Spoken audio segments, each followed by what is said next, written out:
Assalamualaikum warahmatullahi wabarakatuh. Halo teman-teman, kembali lagi di program kajian Islam spesial bulan Ramadan di NMTV bersama saya Nur Ainung.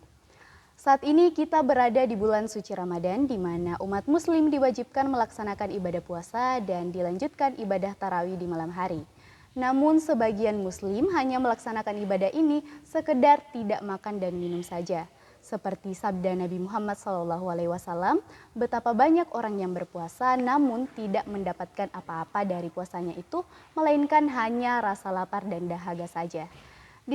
Di sisi lain, fenomena semangat tarawih yang hanya terlihat di 10-15 Ramadan menjadi kebiasaan dari tahun ke tahun. Padahal kedua ibadah ini sudah memiliki keunggulan atau keutamaan dibanding ibadah lainnya. Maka dari itu, tema kita hari ini akan membahas mengenai keutamaan berpuasa dan tarawih. Apa saja keutamaan berpuasa dan tarawih? Bagaimana keduanya membantu meningkatkan kualitas ibadah serta spiritual kita? Kenapa banyak orang yang melalaikannya? Apa karena tidak tahu atau memiliki faktor lain? Dan bagaimana cara mengatasinya? Untuk menjawab pertanyaan-pertanyaan kita tadi telah hadir Ustaz Zulkifli sebagai narasumber kita hari ini. Ustaz ini merupakan dosen program studi ilmu Al-Quran dan Tafsir jurusan Usuluddin Adab dan Dakwah Stain Majene. Assalamualaikum Ustaz. Waalaikumsalam warahmatullahi wabarakatuh. Bagaimana puasanya lancar hari ini Ustaz? Ya alhamdulillah, meskipun kan dengan cuaca yang cukup panas yang terik gini itu terasa sekali ya. Tetapi puasanya tetap berjalan dengan lancar, dengan penuh hikmah yang ada di dalamnya. Ya, alhamdulillah Ustaz. Ya. Sesuai tema kita hari ini yaitu puasa dan tarawih. Ustaz, apa sih hikmah kita sebagai seorang muslim diwajibkan melakukan ibadah puasa dan tarawih? Baik. Ya, bismillahirrahmanirrahim. Alhamdulillah. Shalatu wassalamu ala rasulillah Muhammad bin Abdillah wa ala alihi washabihi ajmain. Ibadah puasa ada dua di situ pertanyaannya sebenarnya, antara puasa dan tarawih. Ya. Kalau kita melihat kepada sabda Rasulullah SAW, Nabi bersabda, "Man shoma Ramadhana imanan wa ihtisaban." Yang barang siapa yang berpuasa pada bulan Ramadan dengan penuh iman, dengan tekad bulat usaha yang ini, ghufira lahu ma taqaddama min dambi, itu diampuni dosa-dosanya yang terdahulu. Itu dari segi puasa. Lapas hadis yang hampir sama senada tetapi hanya sedikit potongan yang berbeda. Man qama Ramadan, barang siapa yang mendirikan, artinya yang merupakan sebagai landasan orang-orang yang melaksanakan sholat tarawih di bulan Ramadan itu, imanan wa ihtisaban, dengan penuh iman, itu ya, dengan landasi dengan iman dan ihtisab, itu ghufira lahu ma taqaddama min dambi, itu juga sama tadi, diampuni dosa-dosanya yang terdahulu. Baik. Nah, kalau kita mau melihat hikmah ya, ada begitu banyak hikmah di bulan suci Ramadan, khususnya pelaksanaan ibadah puasa. Kita mulai dulu dari ibadah puasa. Ibadah puasa yang kita laksanakan itu,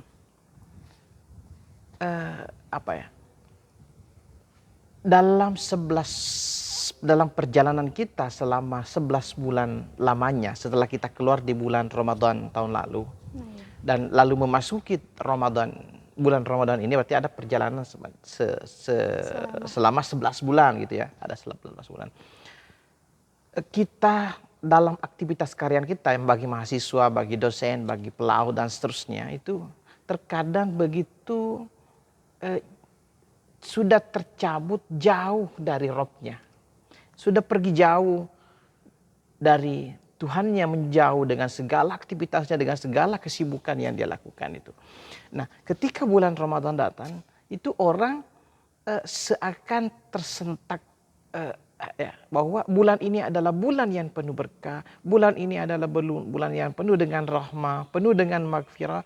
Lalu orang itu dengan kesadaran yang sudah berada kesadarannya itu langsung mencoba untuk kembali lagi kepada rel untuk mendekat kepada Tuhan. Jadi ada hikmah yang bersifat spiritual, ya. Ada hikmah bersifat spiritual dalam arti dia datang dengan bulan Ramadan ini dia mampu memperbaiki kembali hubungannya yang sempat menjauh dengan penciptanya, dengan Robnya.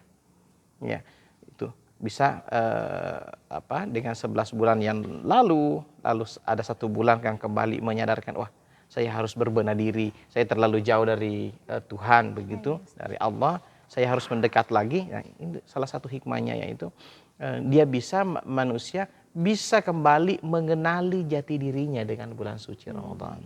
Itu yang pertama. Kemudian yang kedua ada hikmah secara jasmania. Hikmahnya apa? Kalau kita membuka tulisan-tulisan atau jurnal-jurnal yang ditulis oleh teman-teman yang berada di kesehatan, itu orang-orang yang puasa itu, orang-orang yang berpuasa atau bahkan puasa itu sendiri itu ada begitu banyak manfaat yang diberikan kepada tubuh kita, jasmani kita. Ya, jadi ini tadi dari segi spiritualnya, sekarang dari sisi sainsnya, dari segi sains ya, dari segi beberapa peneliti yang mencoba melakukan riset tentang itu dan menemukan ya, di dalam jurnal-jurnal kesehatan bahwa salah satu hikmahnya ketika orang sudah berpuasa itu mampu puasa Ramadan itu atau puasa yang kita laksanakan itu mampu menetralisir racun-racun yang ada di dalam diri kita, ya. Itu kemudian mampu mengendalikan gula darah manusia, itu sudah terbukti, mampu mengendalikan kolesterol, dan ada banyak, setidaknya ada 9 hal, yang ada 9 manfaat secara kepada jasmani umat manusia tentang ibadah puasa, dan itu hikmahnya cukup luar biasa. Coba misalnya ada misalnya biasa mendengarkan mungkin ketika orang telah orang akan menjalani operasi. Ya, orang menjalani operasi itu orang diperintahkan untuk berpuasa. Berarti dari segi medis ada keuntungan, ada hal positif yang diberikan puasa itu. Nah, di bulan Ramadan ini coba, mbaknya siapa namanya? Ainun, Ustaz. Mbak Ainun ya. Ainun ketika tidak ada kewajiban untuk berpuasa, kemungkinan besar lambungnya itu tidak berhenti beroperasi. Ya, habis ngemil ini, ngemil sana, ngemil itu. Tetapi dengan bulan Ramadan kita dituntut untuk berpuasa, maka ini istirahat. Maka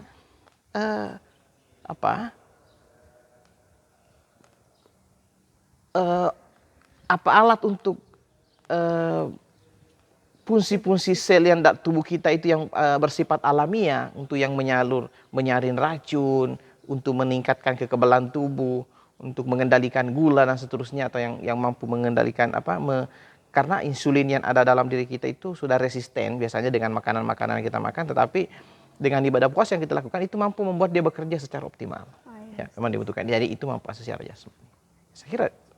Nah, kalau dari segi hadisnya ya, dari segi ayat Al-Quran ini dengan puasa itu hikmahnya ya kita ingin agar kita menjadi pribadi-pribadi yang bertakwa. Tapi saya tidak usah terlalu masuk lagi ke sana. Kutiba alaikumusiyam kama kutiba alal ladzina min qablikum la'allakum tattaqun. Saya kira adik-adik semuanya, para pemirsa itu sudah tahu, sudah punya pandangan, pemahaman yang cukup jauh tentang ayat itu ya. Bagaimana ayat itu memberikan tujuannya untuk meningkatkan ketakwaan. Ya, itu tadi keutamaan atau hikmah secara spiritual dan jasmani dari puasa ya, Ustaz. Nah, kemudian kita lanjut ke tarawih. Untuk tarawih sendiri bagaimana keutamaannya, Ustaz? Oke, keutamaan. Ya, tadi sudah saya sampaikan ya tentang potongan hadis man qama Ramadan. Ya, utamanya itu. Barang siapa yang mendirikan sholat atau sholat lail atau sholat tarawih di malam bulan suci Ramadan, maka dia diampuni dosa-dosanya selama dia melaksanakan dengan penuh iman kepada Allah, maka dia diampuni ghufiralahu ma taqaddama min dzambihi. Diampuni dosa-dosanya apa yang telah dia lakukan sebelumnya itu. Nah, hikmahnya sih apa? Kalau misalnya mau Mbak siapa lagi tadi Ainun ya tanya, apa sih hikmahnya ya kalau ini? Sama hampir selaras dengan tadi bahwa dengan bulan-bulan yang sebelumnya orang semuanya sibuk. Sholat 5 waktu mungkin saja bisa terlaksana. Tetapi sendiri-sendiri. Dan itu kalau sendiri-sendiri itu agak berat. Ya, sholat sunat, sholat lail, sholat malam itu kalau sendiri itu berat.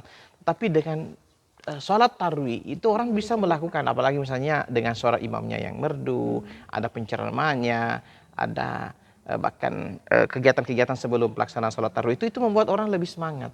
Jadi hikmahnya dengan sholat tarwi itu mampu kembali menggairahkan orang untuk bersemangat kembali melaksanakan sholat. Ya, sholat yang terasa berat apabila dia laksanakan sendiri, sholat malam dengan sholat tarwi itu punya semangat tersendiri. Dengan teman-teman datang sholat tarwi di masjid dengan kolega, dengan keluarga, dengan ini itu punya kesemangatan sendiri. Bukan cuma itu, Mbak.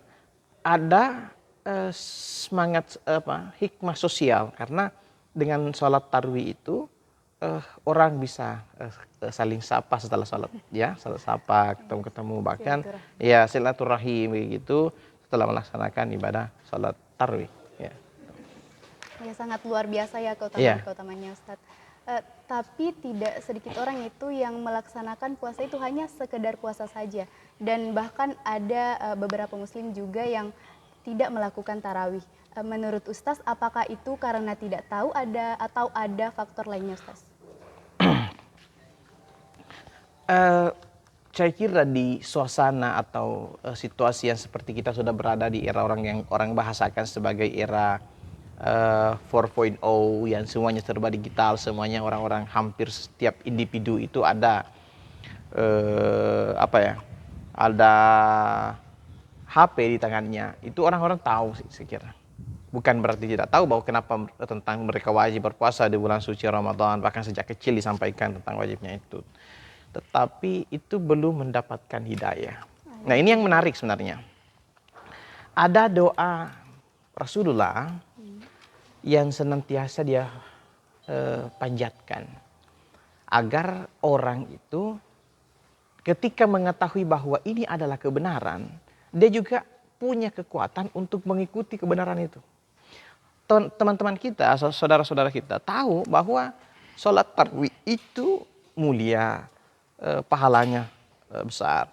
Berpuasa itu adalah kewajiban. Itu ketika meninggalkan puasa Ramadan itu adalah berdosa. Tetapi dia tidak diberikan, dia tidak punya kekuatan untuk melakukan itu. Ya, sama sebaliknya. Orang kan meninggalkan puasa itu berdosa ya, karena sudah meninggalkan perintah Allah. Karena pada dasarnya perintah itu adalah larangan. Ketika orang diperintahkan berpuasa, maka sebaliknya dasarnya adalah dilarang untuk meninggalkan berpuasa. Doa Nabi juga senantiasa meminta agar diperlihatkan mana sih yang batil, mana yang tidak benar, dan Nabi meminta agar diberikan kekuatan untuk meninggalkan kebatilan itu yang tidak benar itu. Ada doa ya. Sekira saya mudah-mudahan para pemirsa untuk senantiasa. Saya pribadi tidak pernah dalam satu hari itu pasti menggunakan hadis ini sebagai doa. Karena kita tidak boleh mengandalkan diri kita dalam terlalu yakin dengan diri kita untuk melakukan kebaikan, mampu meninggalkan keburukan. Rasulullah SAW berdoa itu dalam doanya, Allahumma arinil haqqa warzuqni ittiba'ah wa arinil batila warzuqna jitinabah. Ya Allah, nampakkanlah, perjelaslah di hadapanku kebenaran, ya, kebenaran, berpuasa bahwa itu benar, salat tarawih itu benar, dan berikanlah aku kekuatan untuk mengikuti kebenaran itu. Itu doanya.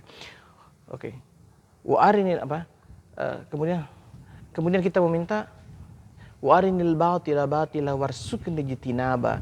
Ya Allah, perlihatkanlah, nampakkanlah di depanku itu kebatilan, keburukan, kezaliman, dan berikanlah aku kekuatan agar mampu menghindari itu. Nah di bulan suci Ramadan ini itu perlu, doa itu perlu. Banyak orang tidak, ada ya segelintir orang tidak berpuasa. Tahu, saya yakin tahu bahwa itu perintah untuk melaksanakan, larangan untuk meninggalkan. Tetapi dia tidak punya kekuatan untuk meninggalkan itu. Ya, sama dengan hal dosa. Orang tahu ini sudah dosa dengan nuraninya yang ada, oh itu dosa, ini dosa. Tetapi dia tidak punya kekuatan untuk meninggalkan dosa itu, kebatilan itu. Itu sebabnya kita di bulan suci Ramadan ini ada orang-orang yang tidak mampu mengendalikan hawa nafsunya, ya kita selalu meminta diberikan petunjuk oleh Allah, hidayah. Karena hanya dengan hidayahnya, hanya dengan inayahnya kita mampu melaksanakan perintah-perintah dan menjauhi larangan Allah. Jadi fenomena tadi itu tergantung bagaimana hidayah kita ya Ustaz. Iya, Allah memberikan kita hidayah dan kita tidak bisa lepas dari situ. Ya, ada orang-orang yang diberikan petunjuk oleh Allah. Lalu setelah diberikan kita petunjuk itu kita senantiasa berdoa. Sebagaimana yang doa yang diajarkan oleh Rasulullah SAW. Ya karena bisa saja kita beriman sangat khusyuk, sangat pokoknya bulan Ramadan ini atau hari awal-awal Ramadan ini kita sangat rajin, giat membaca Al-Quran. Tetapi ke belakang nanti itu semakin loyo. Ya karena ya itu tidak, kita terlalu mengandalkan diri kita, terlupa bahwa segala yang kita lakukan itu tidak terlepas dari bantuan Allah Subhanahu wa Ta'ala. Kemudian untuk sikap kita Ustaz, bagaimana sikap kita ketika mendapati seseorang atau fenomena yang seperti itu? Sikap kita ketika mendapati orang-orang yang seperti itu. Ayo, bagaimana cara merespon kita bersikap terhadap mereka ya. Yang pertama kita lihat dulu situasinya ya. Apakah menguntungkan atau tidak ya. Kalau kita menemukan, kita anggap bahwa itu lebih dekat dengan kita, maka saya kira kita bisa sampaikan bahwa oke lah, kalau misalnya tidak berpuasa, tidak bisa berpuasa, itu berpuasa itu adalah wajib selama sebulan di bulan suci Ramadan. Tapi kalau memang tidak bisa ya oke lah, satu kali saja, satu kali besoknya ini dan seterusnya. Kalau tidak misalnya oke lah, kalau misalnya anak-anak kita mengajarkan kepada anak-anak itu kan ya puasa setengah aja dulu. Nah, yang penting kita mengedukasi mereka. Tidak bisa kita mengatakan biarkan aja itu bukan urusan saya ya. Karena di dalam Islam, di dalam agama kita tidak mengenal yang istilah atau term yang penting bukan saya. Iya, tidak boleh dalam Islam gitu. Ya, saya lihat Mbak Ainun lakukan maksiat. Saya biarkan aja. Itu kan Ainun, itu kan dosanya dia tanggung sendiri. Dalam Islam itu tidak boleh. Iya, karena kita dituntut untuk saling berpesan kebaikan, wa tawassaw bil haqqi wa tawassaw bis sabr, saling wa ta'awanu 'alal birri, saling menolong dalam kebaikan. Tidak boleh ada prinsip di dalam Islam itu yang penting bukan saya. Karena selalu bagaimana bukan cuma kita yang baik, tetapi orang-orang juga ikut melakukan kebaikan. Itu ya kita harus punya sikap. Gimana ya, kita lihat situasinya gimana. Jangan lagi orang lagi mabuk-mabukan langsung kita kami semua gini. Itu bisa ada efek yang tidak bagus nanti ya, karena situasinya tidak menguntungkan, tidak baik. Intinya kita tetap harus saling mengingatkan akan kebaikan ya Ustaz. Iya betul sekali, kita harus selalu mengingatkan kebaikan dan juga saling memberikan informasi, mengingatkan bahwa itu tidak baik. Misalnya ketika tidak berpuasa ada dampak yang negatif yang akan ditimbulkan kepada tubuh maupun secara spiritual kepada kita. Terakhir Ustaz mungkin bisa berikan tips-tipsnya bagaimana supaya kita tetap semangat dan konsisten dalam menjalankan ibadah puasa dan tarawih kita Ustaz. Begini, ini agak lambat saya sampaikan sebenarnya. Tadi malam juga saya ceramahkan. Mestinya sebelum Ramadan saya sampaikan tips ini. Coba, begitu banyak orang, ini fenomena ya, di dalam kehidupan, di sosial. Dimasuki bulan Ramadan, di awal-awal itu orang semuanya semangat. Pokoknya masjid itu penuh. Semuanya setelah ini langsung tamat Al-Quran itu baca 1 juz, 2 juz, 3 juz. Semakin kesini, semakin masjid semakin berkurang ya kan.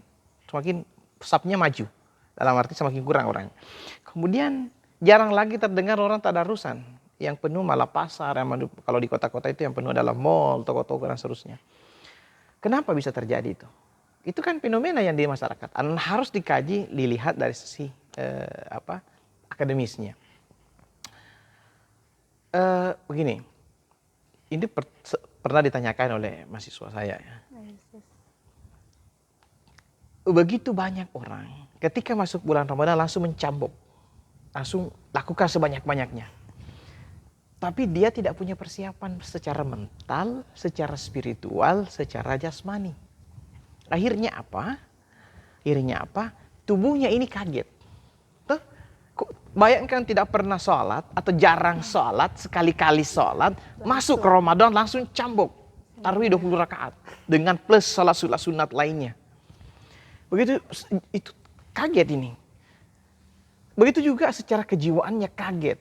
Akhirnya orang yang kaget seperti itu, tubuhnya yang kaget, jiwanya yang kaget, spiritualnya yang kaget, spiritnya yang kaget, itu gampang kena penyakit jenuh. Jenuh. Sebentar sekali semangatnya. Kenapa? Karena dia tidak dia langsung laksanakan itu sebanyak mungkin tetapi dia tidak punya persiapan yang cukup. Nah, mari kita lihat Nabi misalnya. Rasulullah sebelum masuk bulan Ramadan itu persiapannya bukan di bulan Ramadan. Dia melakukan di bulan Rajab dan bulan Sya'ban. Dia sudah banyak berpuasa di bulan Rajab, memasuki bulan Sya'ban semakin mengencangkan dia berpuasa sunat. Oleh karena itu ketika memasuki bulan Ramadan itu spiritualnya sudah mantap. Dia sudah terkoneksi, sudah bersih. Jadi amalan-amalan di bulan Ramadan itu terasa tidak berat lagi, tidak gampang jenuh. Coba lihat ya. Di masjid itu malam ke-20 sampai ke malam 30 akan kembali jamaahnya seperti akan orang-orang yang hanya selalu pergi salat jamaah. Hanya orang-orang yang senantiasa salat jamaah itu akan konsisten di situ. Kenapa? Karena dia itu sudah di training 11 bulan lamanya. Jadi dia tidak jenuh. Coba bandingkan yang kaget tadi ini. Kaget dengan bulan Ramadan. Kaget dengan bulan tarawihnya, dengan salat-salat sunatnya.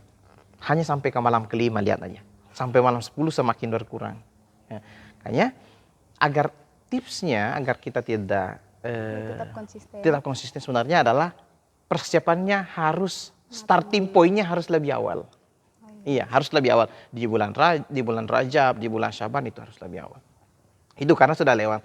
Tips yang kedua, ya, karena itu kan sudah lewat. Yes, yes. Mestinya dari tahun depan itu harus digunakan trik itu. Jangan di bulan Ramadan karena kaget nanti Anda. Ya. Yang kedua, tipsnya adalah mintalah setiap sholatnya. Setiap sholat atau minimal sekali sehari, mintalah diberikan oleh Allah diberikan kemudahan untuk mendekat kepadanya. Ya. Mintalah kepada Allah agar diberikan kekuatan agar bisa konsisten melaksanakan perintahnya, agar bisa konsisten mendekat kepadanya. Tidak ada kekuatan kalau tidak meminta itu. Karena kita sudah berada di bulan Ramadan, bulan yang penuh dengan berkah. Semua yang kita minta akan dijabah oleh Allah di bulan ini, akan dibalas oleh Allah. Minta itu, ya Allah, aku tidak punya kekuatan. Hambamu ini hamba yang lemah, tidak punya kekuatan untuk melaksanakan perintahmu kecuali dengan bantuanmu. Bantu aku agar aku tetap berada di jalanmu, jalan apa-apa yang kau perintahkan, agar aku bisa mendekat kepadamu, senantiasa mendekat kepadamu. Kira seperti itu. Iya, Ustaz. Ya, kita harus tetap mendekatkan diri ya. Iya, kita harus mendekat diri. Minta pertolongan kepada Allah. Ya, jangan jangan mengandalkan dirinya. Karena kalau sampai mengandalkan dirinya, ketika tubuh ini sudah lelah, itu sudah mulai kalau dulu masih ketika suara pembacaan Al-Quran diputar di masjid atau sudah salawat atau bahasa di sini itu tarhim, sudah di masjid. Semakin ke sini, wah nanti azan baru ke masjid. Setelah semakin ke sini, nanti sudah azan baru ke masjid. Setelah semakin ke sini, sudah masbuk salatnya. Semakin ke sana karena dia tidak dia tidak melibatkan Allah dalam melaksanakan ini. Coba misalnya saya kasih analogi ya. Saya mau ke rumahnya. Saya cuma dapat informasi dari temannya bahwa rumahnya Ainun di sini, di sini, di sini. Itu saya akan sampai dengan sulit sekali saya akan sampai karena saya harus menggunakan Google Maps atau sehingga bertanya dan seterusnya. Berbeda ketika saya minta kepada saudari Ainun, Ainun, saya mau ke rumahnya, bantu aku untuk sampai ke rumahnya. Itu lebih mudah untuk sampai. Logikanya, analoginya seperti itu kan? Nah, kalau mau mendekat kepada Allah dalam menjalankan perintahnya, minta sama dia yang kita memerintahkan, bantu aku, pandu aku untuk melaksanakan perintahmu agar aku bisa senantiasa berada di bisa menjalankan perintah yang engkau perintahkan di bulan suci Ramadan ini. Ya, seperti itu. Ya, saya rasa itu Ustaz. Oh gitu ya? Iya. Ya. Oke, itu tadi penyampaian dari Ustaz. Saya rasa tanda tanya di kepala kita sudah diselesaikan dengan jawaban dan tips-tips luar biasa dari Ustaz tadi. Atau mungkin masih ada yang ingin disampaikan Ustaz? Ya, saya kira itu bahwa di bulan suci Ramadan ini yang penuh dengan berkah, penuh dengan rahmat Allah, jangan disia-siakan. Ya, jangan disia-siakan, mintalah sebanyak mungkin karena apa yang kita minta insya Allah akan kabulkan. Ya, tetapi meskipun kita terkadang tidak menyadari bahwa doa kita ini sudah dikabulkan atau tidak, terkadang doa kita akan dikabulkan dalam bentuk kita meminta sesuatu tetapi Allah kabulkan dalam bentuk yang lain. Ya, mintalah sebanyak mungkin di bulan yang penuh berkah ini, yang penuh kemuliaan ini, karena permintaan itu adalah bagian daripada ibadah. Ya, kita meminta bagian daripada ibadah. Itu yang saya sampaikan. Iya Ustaz, terima kasih Ustaz. Ya. Telah meluangkan waktunya juga, telah memberi wejangan yang sangat luar biasa Ustaz. Sebagai kesimpulan bahwa kita umat muslim harus memanfaatkan bulan penuh ampunan ini dengan sebaik mungkin. Kita jangan sia-siakan bulan ini seperti yang dikatakan tadi Ustadz ya Ustadz. Saya rasa itu. Kemudian saya akan tutup dengan pantun yaitu selembut embun di pagi hari, tengadah tangan 10 jari. Ucapkan salam setulus hati, selamat menunaikan ibadah puasa untuk hari ini. Wabillahi taufiq wal hidayah. Wassalamualaikum warahmatullahi wabarakatuh. Waalaikumsalam warahmatullahi wabarakatuh.